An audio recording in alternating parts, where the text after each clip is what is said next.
करते हैं। आप जरा सोचिए, आपने एक सांसद आज लोकसभा में भेजा है, आज एक सांसद 100 सांसदों के बीच में कश्मीर से लेकर कन्याकुमारी तक, चाहे महिलाओं की बात हो, चाहे युवाओं की बात हो, चाहे दलितों की बात हो, चाहे मुसलमानों की बात हो, चाहे आदिवासियों की बात हो, तो किसी भी समाज की बात हो, अगर उनके ऊपर अन्याय अत्याचार होता है, उनके हक अधिकार छीने जाते हैं, उनके प्रशासन अत्याचार होता है, तो पूरे देश में कोई नेता नहीं खड़ा होता, कोई नेता उनके लिए संघर्ष करने का काम नहीं करता, उनके लिए अपनी आवाज बुलंद करने का काम नहीं करता। लेकिन अगर उनको कोई न्याय दिलाने का काम करता है, उनके लिए कोई लड़ने का काम करता है, उनके लिए कोई सड़क उतरने का काम करता है, उनके लिए कोई लाठियां उठाने का काम करता है, उनके लिए कोई जेल जाने का काम करता है, उनके लिए कोई मुकदमा झेलने का काम करता है, तो आपका बेटा, आपका भाई, आपका नेता, आपका अगुआ, हम सबके नेता बड़े बड़े लोग चंद्रशेखर आजाद जी हैं, जो पूरे देश में भोजन को लड़ने का काम। समाज के जितने भी सम्मानित लोग हैं, बुजुर्ग हैं, माता बहन है, बड़े भाई हैं, मैं सभी जो है सभी लोगों का, आपके भाई, आपके बेटे प्रतीक देव वर्मन की तरफ से क्रांतिकारी जय भीम, आपका अभिवादन व स्वागत है सम्मानित साथियों, आपका अभिवादन व स्वागत है सम्मानित साथियों। आज के इस कार्यक्रम के जैसा कि जो है मुख्य अतिथि हम सबके जो है अगुआ, हम सबके नेता माननीय अनिल कुमार गौतम जी मुख्य अतिथि हैं इस कार्यक्रम के, और इस कार्यक्रम के अध्यक्षता कर रहे हैं, इस कार्यक्रम के अध्यक्षता कर रहे नवनियुक्त यमुना पार के जिला अध्यक्ष हमारे बड़े भैया छात्र नेता विनय चौधरी है। मैं आपका भी इस कार्यक्रम में हार्दिक स्वागत अभिनंदन एवं वंदन करता हूँ सम्मानित साथियों। वह साथी इस कार्यक्रम के लिए मैं आपसे अपनी बात रखने की कोशिश करूंगा सम्मानित साथियों। उससे पहले कहना चाहिए, आवाज में वो असर पैदा करो, रुक हवाओं को भी मोड़ दे, वो उन्हें पैदा करो। मेरे बहुजन समाज के लोगों, अगर आप चाहते हैं कि हम मान सम्मान से ईमान का जीवन जिए, तो हर घर में बेटा चंद्रशेखर आजाद ऐसा पैदा करो, हर घर में बेटा चंद्रशेखर आजाद ऐसा पैदा करो। सम्मानित साथियों, मैं बात इसलिए आज कह रहा हूँ कि हर घर में बेटा चंद्रशेखर आजाद ऐसा, देश में कश्मीर से लेकर कन्याकुमारी तक, चाहे महिलाओं की बात हो, चाहे युवाओं की बात हो, चाहे दलितों की बात हो, चाहे मुसलमानों की बात हो, चाहे आदिवासियों की बात हो, तो किसी भी समाज की बात हो, अगर उनके ऊपर अन्याय अत्याचार होता है, उनके हक अधिकार छीने जाते हैं, उनके प्रशासन अत्याचार होता है, तो पूरे देश में कोई नेता नहीं खड़ा होता, कोई नेता उनके लिए संघर्ष करने का काम नहीं करता, उनके लिए अपनी आवाज बुलंद करने का काम नहीं करता। लेकिन अगर उनको कोई न्याय दिलाने का काम करता है, उनके लिए कोई लड़ने का काम करता है, उनके लिए कोई सड़क उतरने का काम करता है, उनके लिए कोई लाठियां उठाने का काम करता है, उनके लिए कोई जेल जाने का काम करता है, उनके लिए कोई मुकदमा झेलने का काम करता है, तो आपका बेटा, आपका भाई, आपका नेता, आपका अगुआ, हम सबके नेता बड़े बड़े लोग चंद्रशेखर आजाद जी हैं, जो पूरे देश में भोजन को लड़ने का काम, भोजनों को लड़ने का काम कर रहे हैं। आज मैं आपसे कहना चाहूंगा कि आज आप जितने लोग यहाँ इस कार्यक्रम में बैठे हैं, किसी से भी कोई भी चीजें नहीं छुपी है। आप सभी जानते हैं इस देश में देश के हालात क्या है, इस देश के हालात क्या है। आज अगर कोई मुसलमान अपने मजहब की बात करे, ईमान की बात करे, तो उन्हें धर्म के नाम पे उनको मारा जाता है, उनको आतंकवादी बताया जाता है। आज कोई दलित अपने मान सम्मान और ईमान की बात करे तो उनके ऊपर शोषण अत्याचार होता है। कोई दलित अगर शिक्षा की बात करे तो उनके जो है काटा जाता है, उनको मारा जाता है, उनके शोषण अत्याचार होता है। आज कोई महिला अपने अस्मिता की बात करे तो उनके ऊपर जो है अन्याय अत्याचार होता है, उनके साथ रेप बलात्कार होता है, उनके ऊपर जो है उनके इज्जतें लूटी जाती है। सम्मानित साथियों, मैं आपसे कहना चाहता हूँ, आपसे कुछ भी नहीं छुपा है। आज विचार करने की जरूरत है। आज इस देश में आजादी को 75 साल हो गया, आज इस देश में संविधान लागू हुए 75 साल हो गया, लेकिन इस देश में जो बिजली के खंभे पर चढ़कर बिजली बनाता है, वो इस देश में चौराहे पर बैठकर जूता सीखता है, वो इस देश में मकान बनाता है, वो इस देश में रेलगाड़ी की पटरियों को बिछाता है, वो इस देश में मरम मजदूरी करता है, वो इस देश में मिहनत करता है, जो काम करता है उसके ऊपर आज भी शोषण अत्याचार बंद नहीं हो रहा है। उनके बच्चों को शिक्षा नहीं मिल रही है, उनको रोजगार नहीं मिल रहा है, उनको मान का जीवन नहीं मिल रहा है। आज भी उनके साथ जो है उनका हक अधिकार को छीना जा रहा है, उनके ऊपर अन्याय प्रचार किया जा रहा है। सम्मानित साथियों, आप जरा सोचिए कि इस देश में अभी बीते दिनों 26 नवंबर को हम लोग जो है 75वां संविधान दिवस मनाए हैं। मैं आपसे कहना चाहूंगा कि आज से 75 साल पहले 2 साल 11 महीने 18 दिन में हम सबके जो है डॉक्टर अम्बेडकर, हम सबके नेता, हम सबके जो है हम सबके मसीहा डॉक्टर अम्बेडकर 2 साल 11 महीने 18 दिन में संविधान को बनाया। उन्होंने सपना देखा कि मैं आने वाले 400 बच्चों की कुर्बानियां दे रहा हूँ, और इन कुर्बानियों को देकर अगर इस देश में मैं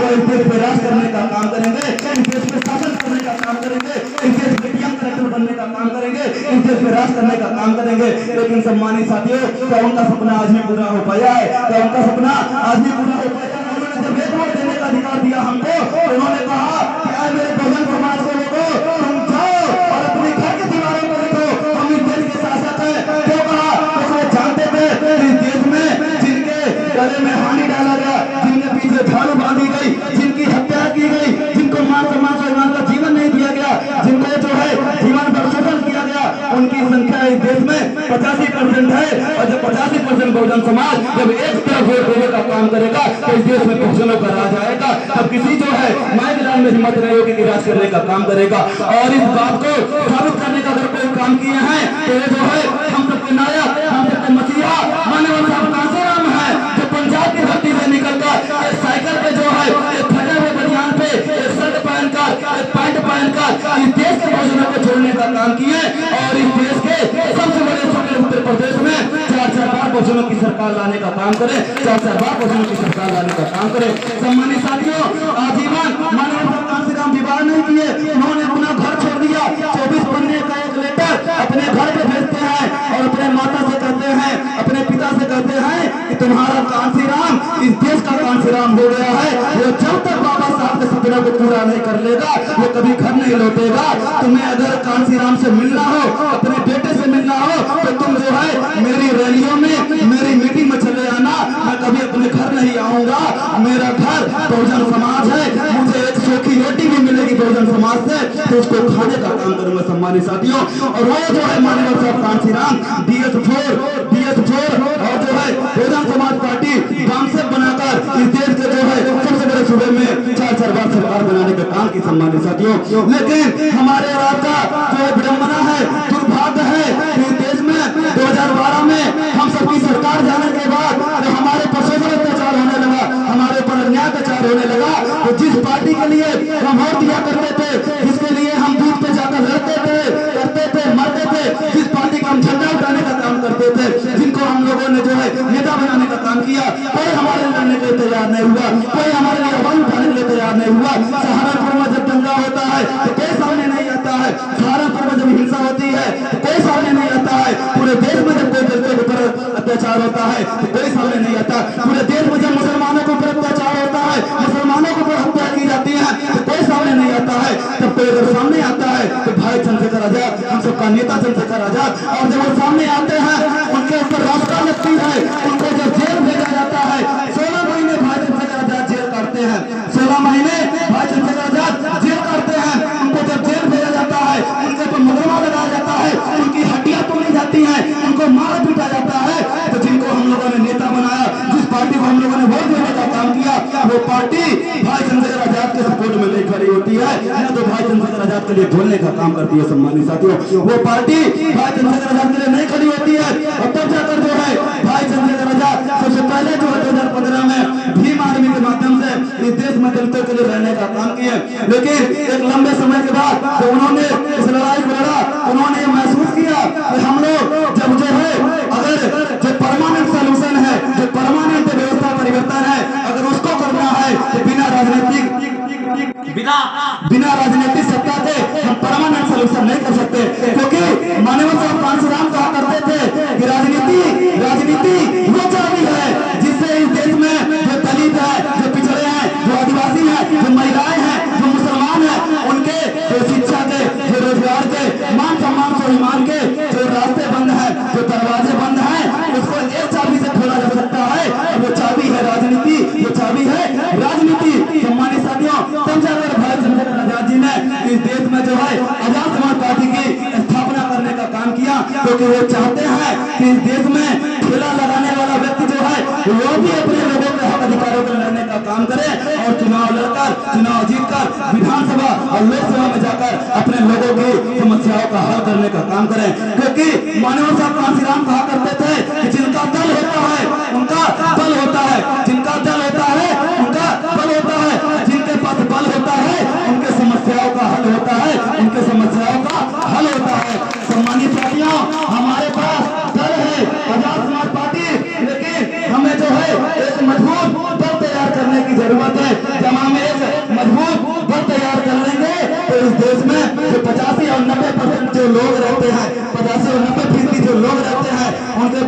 अत्याचार होती है उनको हम लोग जो है एक मजबूत बल से उनकी समस्याओं का हल कर सकते हैं, उनके समस्याओं से छुटकारा दिला सकते हैं, उनको न्याय दिला सकते हैं, उनके हक अधिकार दिला सकते हैं। सम्मानित साथियों, आज इस कार्यकर्ता सम्मेलन में आए हुए मैं सभी लोगों से कहना चाहता हूँ सम्मानित साथियों कि हम लोग लगातार मीटिंग करते हुए चले आ रहे हैं, लगातार रोज कार्यक्रम कर रहे हैं, लेकिन यह मिशन मूवमेंट तब कामयाब होगा जब हम लोग जो है इस मिशन मूवमेंट के लिए काम करेंगे। सम्मानित साथियों, इस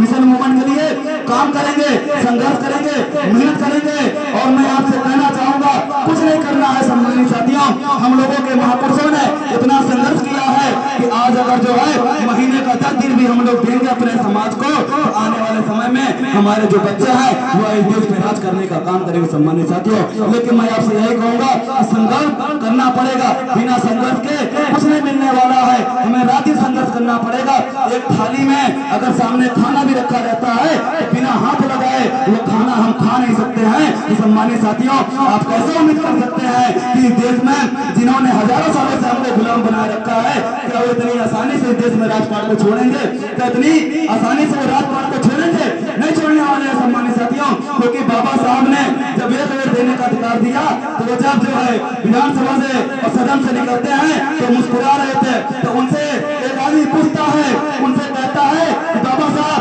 आप क्यों इतना खुशी हैं? तो उन्होंने कहा कि मैंने आज रानी का पेट चीर दिया है, आज इस देश का जो राजा होगा वो रानी के पेट से नहीं पैदा होगा बल्कि वोट से पैदा होगा, बैलेट पेपर से पैदा होगा। तो नेता कहता है डॉक्टर अम्बेडकर से, डॉक्टर अम्बेडकर आप इतने खुश मत होइए, क्योंकि इस देश में हमने आपके लोगों को हजारों सालों से गुलाम बना रखा था, उनकी जमीनों को कब्जा किया है, इस देश के संसाधन हमारे हैं, इस देश के सारा धन हमारा है। आपके लोगों के पास वोट है, हम अपने धन से अपने पैसों से आपके लोगों को वोट खरीदने का काम करेंगे और इस देश पे राज करने का काम करेंगे। और उसी तरीके से आज होता चला आ रहा सम्मानित साथियों, जब चुनाव होता है तो बड़े बड़े लोग हमारे बीच में आते हैं, हमसे वोट मांगते हैं और चुनाव जीतने के बाद, चुनाव जीत कर जाने के बाद कोई आपके साथ नहीं खड़ा होता। लेकिन मैं आपसे कहना चाहूंगा बीते 10 सालों से भीम आर्मी इस पूरे देश में आपके लिए संघर्ष कर रही है, आंदोलन कर रही है, खाना भेजने का काम करती है,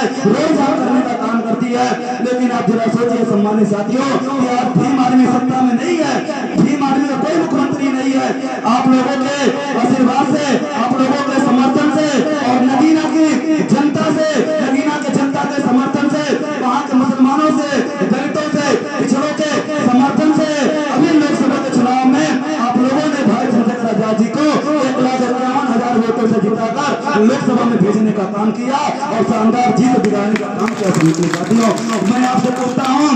जितने लोग बैठे हैं यूट्यूब खोल लीजिए और देख लीजिए, जितना भाई चंद्रशेखर आजाद सदन में आपके लिए आवाज उठाते हैं इतना कोई दूसरा नेता नहीं उठाता है।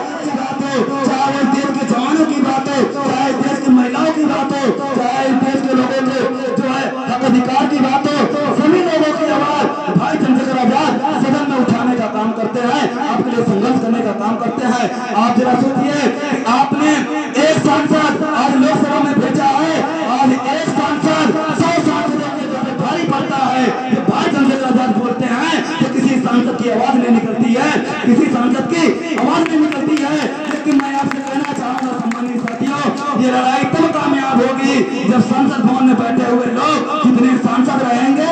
उससे जो है 1/3 से नहीं जाता लोग सांसद डॉक्टर अम्बेडकर के होने चाहिए। डॉक्टर अम्बेडकर माने और सब कांशीराम के होने चाहिए, उनकी विचारधारा के होने चाहिए। क्योंकि आज इस देश में हम लोग तो सांसद जिताकर भेजते हैं, निजर सीट से विधायक जिताकर भेजते हैं, निजर सीट से सांसद जिताकर भेजते हैं, लेकिन वो जो सांसद होता है वो पार्टी का गुलाम होता है। जब उसके समाज के लोगों के ऊपर जब अन्याय अत्याचार होता है, तो जो है उसके समाज के लोगों का हक अधिकार छीने जाते हैं, तो वो सांसद नहीं बोलता। सम्मानित साथियों, मैं आपसे यही कहना चाहूंगा